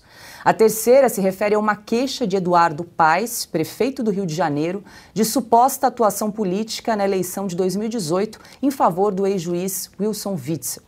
Alguns advogados acreditam que a decisão poderá favorecer diversos réus que foram condenados pelo juiz. Até mesmo o ex-governador do Rio de Janeiro, Sérgio Cabral, pode se beneficiar com essa decisão. Gustavo Segre, a gente tem acompanhado ao longo dos anos o desmonte da Operação Lava Jato, uma das maiores operações de combate à corrupção do mundo, né? Mais um, Paula, mais um juiz que participou ativamente do trabalho contra a corrupção e que, por esses motivos indicados por você, está sendo afastado. E aí podem acontecer 2 coisas. Ou ele ingressa na política, como Deltan Dallagnol, como o Sérgio Moro, ou ele se afasta e perdemos um juiz que mostrou, quando era necessário, a sua determinação para o cumprimento da justiça contra personagens como Sérgio Cabral. E que agora, por essas 3 questões, que não tenham aptidão profissional nem de conhecimento para indicar se está certo ou está errado, mas me assusta um pouco que essas determinações do juiz Marcelo Bretas podem ter alguma consequência no futuro, tanto a favor para aqueles que foram sentenciados por ele, quanto pela luta contra a corrupção que o juiz manifestou quando estava no cargo. Ana, vou usar até um termo que o Augusto usou aí num dos programas, que um dos maiores coveiros da Operação Lava Jato é o STF, né, com medidas, por exemplo, como a mudança da prisão após condenação em segunda instância, né, que foi revertida em 2019, que culminou aí na liberação do presidente Lula. Pois é, e os milhões devolvidos aos cofres públicos, tudo foi caridade? Esse dinheiro, essa montanha de dinheiro foi caridade dos criminosos? É isso mesmo? Paula, o Segre foi perfeito no comentário dele. Eu vou finalizar o meu comentário com um tweet do Leandro Ruschel, economista também, muito antenado aí aos assuntos no Brasil, também mora aqui nos Estados Unidos, e sobre isso ele escreveu o seguinte: todos aqueles que puniram os corruptos serão punidos. Todos os corruptos punidos serão recompensados. Todos que reclamarem do arranjo serão censurados e perseguidos. Eis a cleptocracia autoritária brasileira de 2023. Agora, 19h17, lembrando que estamos ao vivo no canal da Revista Oeste no YouTube e também pela plataforma Rumble. Não esqueça de se inscrever no nosso canal, deixar o seu comentário, o seu like, o seu joinha e participar também do nosso chat. E no programa de ontem, ao comentar aqui a tentativa de ressurreição do trem-bala, a gente prometeu mostrar algumas declarações sobre uma das maiores fantasias do governo do PT. Vejam o que a Dilma disse. Trem-bala sai de Campinas para São Paulo e de São Paulo para o Rio de Janeiro. Tem data para isso? Tem. Nós estamos esperando o relatório do Tribunal de Contas. Nós, é maneira de dizer, o governo do presidente Lula está esperando o relatório do trem do TCU, do Tribunal de Contas da União, para abrir a licitação. O governo brasileiro está interessado em conhecer a tecnologia ferroviária alemã para os trajetos Campinas-São Paulo e São Paulo-Rio de Janeiro. Esse é um dos projetos de infraestrutura do Programa de Aceleração do Cimento, o PAC, previstos para a realização da Copa do Mundo no Brasil em 2014. Durante o percurso de cerca de 300 quilômetros, a ministra-chefe da Casa Civil, Dilma Rousseff, destacou que o governo está avaliando tecnologias de vários países e não apenas a alemã. Porque nós vamos participar com equivalente, né, a impostos, o equivalente também a desapropriações, né? Então, esses valores expressos em reais e transformados em ações é a nossa participação no projeto. Aliás, o senhor sabe, eu acredito que nós vamos dar uma grande contribuição para o aumento e para facilitar a chegada dos romeiros aqui com o trem-bala.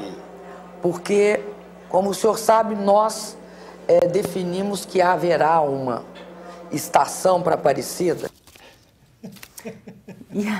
E aí? Aí que é o seguinte... Até os romeiros... Deveria cair um raio de proporções bíblicas na cabeça dela em Aparecida do Norte, porque ela foi colocando estação por onde passava. Cada comício era uma estação do trem-bala, que nunca existiu. Nada como a internet para refrescar a memória. Agora vai recomeçar o discurso. Eu não sei porque o Lula não põe a Dilma para cuidar disso, porque surgiu no PAC. Programa de Aceleração do Crescimento. Cresceu tanto o trem-bala que nem parou no Brasil, está circulando pelo mundo. E ela foi para a Alemanha, ela viajou por toda parte, foi para Aparecida. Eu estava até torcendo, confesso, que ela passasse pela minha cidade para eu ganhar um trem-bala, para me divertir também, mas não passou. Ficamos sem, como todos os outros. Nem na minha cidade, Augusto. Pronto. Não passou trem-bala lá em Santa Catarina. Quem sabe também. Agora? Quem sabe agora? E aí, Segre, trem-bala ou trem-fantasma, hein?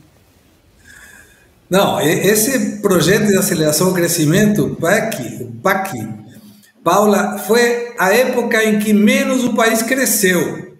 Então, imagina qual pode ser o futuro do trem-bala. Eu continuo pensando, quando eu escuto esses megaprojetos, eu fico preocupado porque essa situação de expropriações é dinheiro que sai do recurso público para pagar por onde teoricamente o trem-bala vai passar. Isso presta um monte de questões muito no limite ou dentro do limite da corrupção.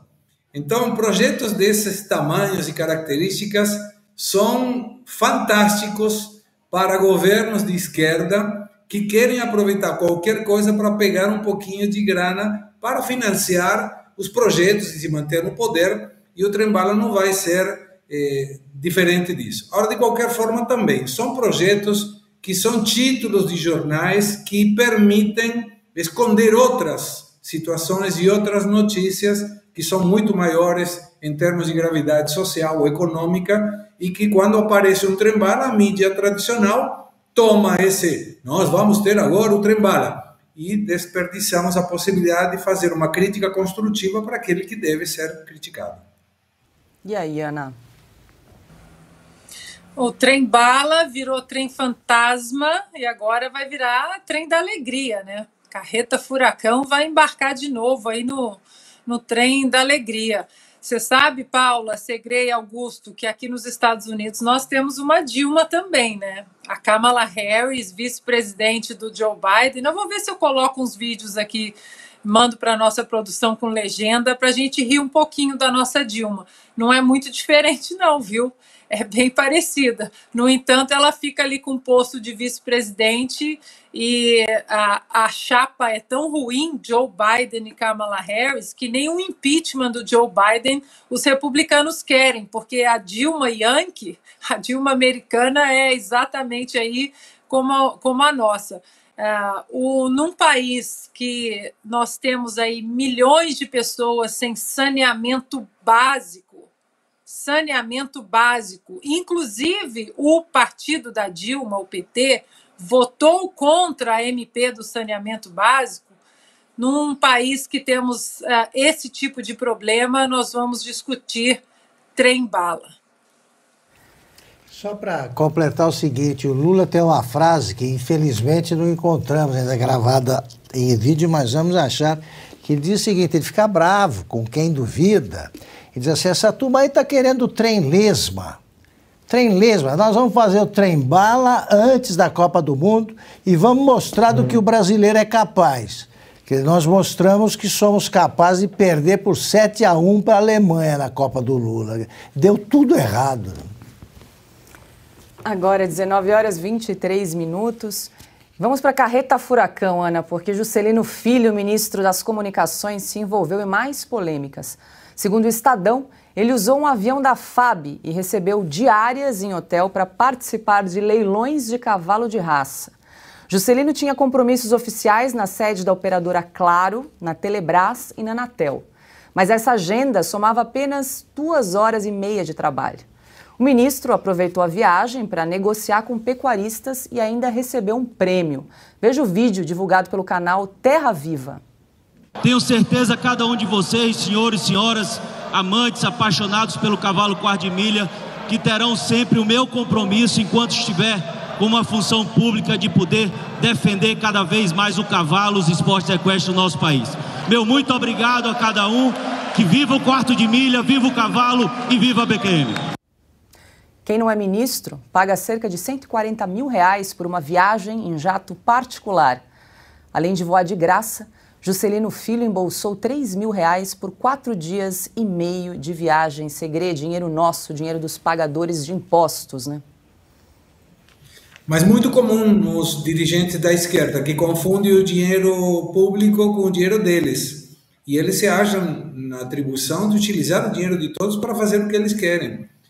Se uma pessoa quer utilizar um avião, um voo privado, tem que pagar. E o ministro não. O ministro pode desviar da rota ou aproveitar a viagem para qualquer questão que não tenha a ver com a sua função. Isso deveria ser penalizado, deveria ser investigado pela Auditoria Geral da União, deveria ter, inclusive, a crítica da mídia, porque, de alguma forma, estão retirando-se valores que poderiam ser afetados para outras questões, muito provavelmente muito melhores, socialmente falando, do que o ministro ganhar um prêmio ou participar de uma questão que não é atribuição da sua função. Receber um prêmio não tem absolutamente nada a ver com a sua função como ministro. E utilizar um avião que é da FAB, que tem um custo, que pode ser utilizado um voo de linha, em que, se ele precisava realmente viajar, então que pague um valor, como qualquer um de nós paga para viajar a qualquer lugar. Mas aí entra outra questão. A grande maioria dos dirigentes da esquerda, de governos populistas, que demonstram uma coisa, mas fazem outra coisa, quando entram num avião em que tem muita gente, público em geral, pessoas que de alguma maneira estão observando o que eles fazem, correm o sério risco de ser criticados e ser vaiados. E esse é o motivo pelo qual muitos dos ministros e secretários optam por gastar dinheiro público para evitar essas críticas, se misturando com o povão que eles dizem defender. E mais uma irregularidade envolvendo Juscelino Filho. O ministro escondeu do TSE negócios com cavalos que lhe renderam um patrimônio de R$2.2 milhões. Os animais são criados no Aras, em Vitorino Freire, no Maranhão, exatamente onde uma estrada foi asfaltada com R$5 milhões das emendas de relator. Mais uma vez, dinheiro nosso, dos pagadores de impostos. Ana, esse ministro está envolvido aí em vários escândalos, a gente tem acompanhado aí ao longo das semanas, não para, né? A carreta furacão sem freio, né? E o silêncio da imprensa é impressionante. Agora, passatempo simples esse, né? Cavalo de raça. Cavalos de raça. Um passatempo humilde. Um dos nossos espectadores aqui no chat escreveu o seguinte, que continuamos no PAC, que é Programa de Aceleração da Corrupção. Esse ponto que o Segre trouxe é muito importante. Eles não viajam exatamente de aviões normais de carreira, porque, como o nosso mestre Augusto Nunes muito bem apelidou essa gente, são fiscais de nuvem. Eles têm que entrar ali, olhar para ali para a janela.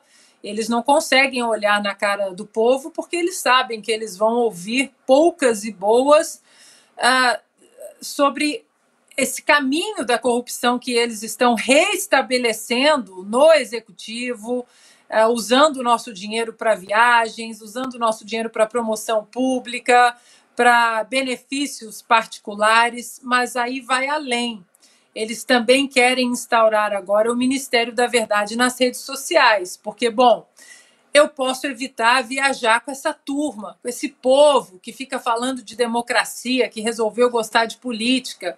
Detesto. Então, eu vou viajar no avião da FAB. assim eu não encontro o povo. Aí o povo vai nas redes sociais e cobra do mesmo jeito. O que eles fazem?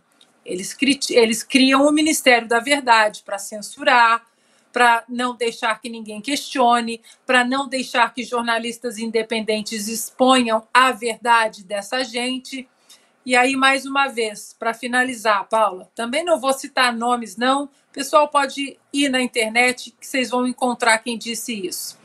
Hoje tem uma jornalista que está chocada com esse ministro em questão. Há 2 meses ela tuitou o seguinte: o Brasil voltou. Lula montou uma equipe que traz competência, segurança, diversidade e o necessário equilíbrio de forças políticas. Um viva especial para as 11 ótimas ministras. É animador.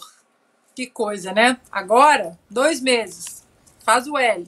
Acho que estão falando de outro governo, né, Augusto? Agora, a produção estava mostrando umas imagens ali do Juscelino Filho, ministro das Comunicações. Eu me lembrei que ele é o mesmo que enviou aqueles chips para a região Yanomami, que não tinha conexão para celular, e ele enviou 1.000 chips. Olha, um governo, um presidente que é um caso de polícia, gosta de cercar-se de casos de polícia. O Lula não está nem um pouco incomodado com esse ministro. Claro que não.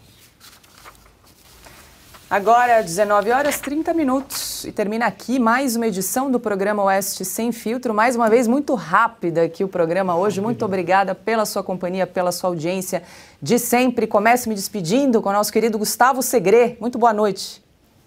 Amanhã aqui. Boa noite, Paula. Muito obrigado. E já estou preparando a cantoria para sexta-feira. Então, atenção que sexta-feira teremos música no programa. Eu não sei se é bom ou é ruim, mas teremos música. Então, muito obrigado a você pela condução brilhante de sempre. Um abraço muito grande para Augusto, Ana Paula, e obrigado àqueles que nos acompanham todas as tardes para entender uma forma diferente de observar a realidade brasileira e do mundo. Maravilha, a gente te aguarda aqui no estúdio, hein, Segré?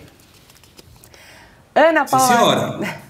Ana Paula. Eu já ia perguntar se o Segré já está escolhendo aí o repertório, porque estão todos ansiosos. Aliás, fica a dica boa, Ana. No chat, vocês podem mandar algumas sugestões aí de canções, a gente envia para o Segré. Quem sabe a gente faz uma seleção. Todos ansiosos aqui no chat, Segré, todos ansiosos. Obrigada, Paula. Obrigada, Segré, meu mestre Augusto Nunes. E a nossa audiência maravilhosa, obrigada pela companhia, bom descanso e até amanhã.